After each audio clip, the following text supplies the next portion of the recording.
We had an incident over the weekend where a suspected intoxicated driver fled from police in the West 7th Entertainment District and ended up striking a vehicle and two pedestrians, seriously injuring them.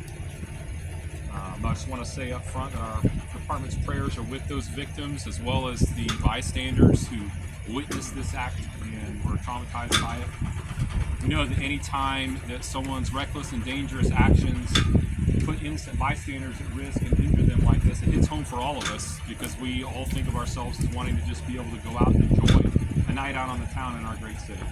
So our prayers are with those victims. I also want to say that impaired driving is inexcusable at this point. There are just too many viable options for getting home safely, from ride shares to taxis to calling a friend to having a designated driver. So we just want to emphasize that. That being said, I know there's been a lot of public interest in this incident, so we want to provide some updated information to you all.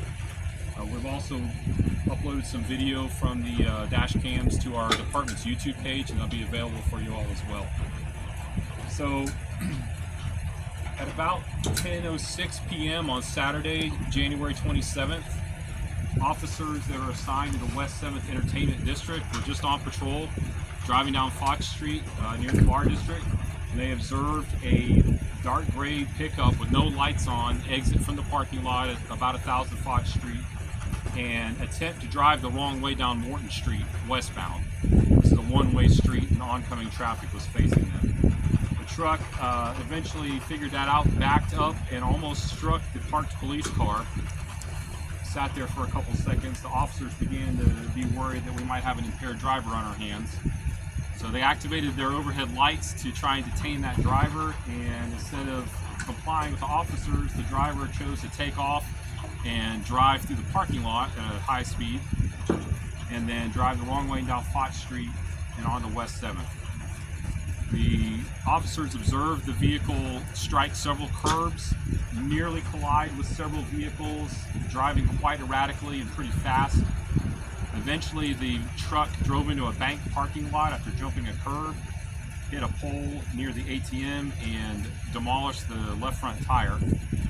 That did not stop the driver, who kept driving back westbound on West 7th Street with basically on the rims, and eventually drove right through the intersection at University and West 7th. He had to drive around, stopped traffic, struck a traffic sign pole, and went through the intersection, and then struck a car and two pedestrians who were crossing the street on the far side of the intersection.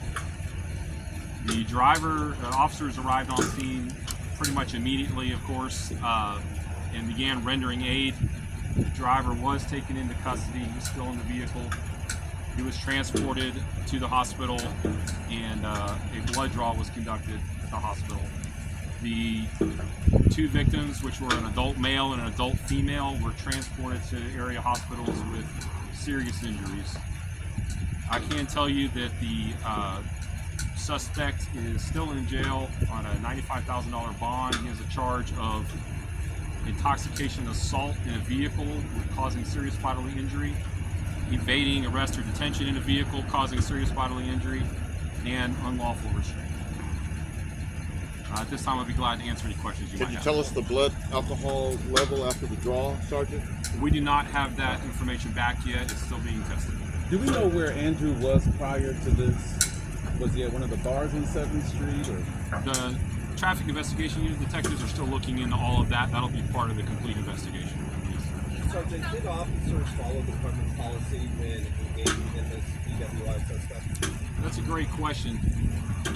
I always hesitate to dive in and say that everyone did everything right or did something wrong while their chain of command is still reviewing it. I can tell you, and you'll see this when you watch the video, the officers did what the public wants them to do. When they see a driver that appears to pose a danger to the public, they try and get that person off the road. What is the department's policy when it comes to chasing DWI suspects? Well, as you all know, our pursuit policy is currently the subject of some litigation, so I'm going to be very careful about getting into too much detail about that. However, what I can tell you is that our pursuit policy looks at the danger that a driver may pose to the public based on a number of factors, and that our officers always have to weigh whether letting a person escape would pose a greater danger to the public than attempting to apprehend them. During the pursuit, was it being monitored by any supervisors or the officers in communication with dispatch? How did this go down? Absolutely. The officers were in constant communication on the radio. A supervisor was aware and approved the pursuit. Officers did a great job of keeping everyone updated of where they were and the conditions of the pursuit. You'll see that when you guys watch the video. Were officers aware that there was another person in the car at the time initiated the pursuit? Yes, they were. I'm curious, you mentioned two victims in serious condition. Were those the pedestrians? What about the two in the vehicle? So that was the pedestrians I was referring to. The driver was also transported with some significant injuries to the hospital. The passenger was treated, checked out, and released. The information I have is that driver was not transported to the hospital. So the injuries that one of the two in the truck and the Did the suspect have any prior? The suspect does not have any prior alcohol-related offenses. But any other situation? I don't have that information, but I can give it to you. The restraint charge, what is that related to? After speaking to the passenger that was in the vehicle and the officer's observations, it turned out that he was trying to get out of the vehicle and the driver wouldn't let him. So they were able to make the elements of the offense for unlawful restraint. Were there any drugs, alcohol, or weapons found in the car?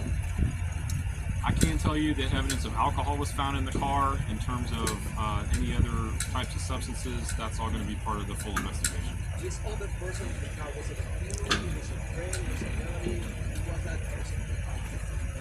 I don't know the exact relationship. It was a male, I can tell you that. I don't know what their relationship was. So Like, the, would you want to talk about the work on a Saturday night on West 7th, the amount of manpower, like the amount of work you guys do in that area, as crowded as it gets there?